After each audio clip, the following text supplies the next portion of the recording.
Terrence, who is like the gangbanger brother. Mm-hmm. And the mother's so involved with Terrence, who realistically, Terrence is a lost cause, right? He's gonna do whatever Derek T says. Terrence is a lost cause, but she focuses so much of her energy on trying to fix Terrence instead of like supporting Akeelah. So Akeelah Right. ends up being sneaky, and they have these scenes.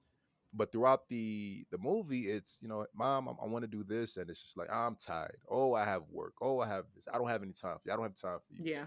And then we get toward the end where the mother, she gets embarrassed. Tanya gets embarrassed by Javier, who's another spelling bee contestant, Mm-hmm. kind of like Akeelah's boo. Mm-hmm. His mother calls Tanya and is like, "Do you need a ride?"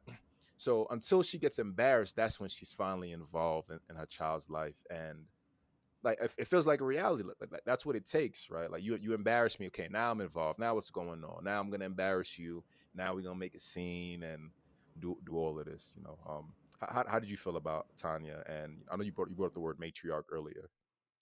Yeah, I think Tanya has a lot on her plate. I think the whole family has a lot on their plate, and there's a lot of things not being discussed amongst the family, and that's the reason why this seems to be such a tension between her and Akeelah. Akeelah was very close with her father. The reason why she got into Scrabble and into spelling was because she used to play with her dad, and then her dad is murdered, and he's been gone for some time now. I think he's been dead for like 5 years at this point, but none of them are mourning as a family.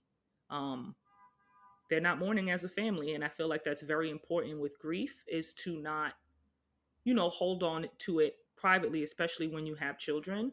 But I think she's having a very, very hard time dealing with the death of her husband and then having to take care of an entire household, which includes a granddaughter, a teenager, Akeelah, Terrence, and she's got to take on all that responsibility as well. There's bills that need to be paid. She seems to work like a lot of long hours.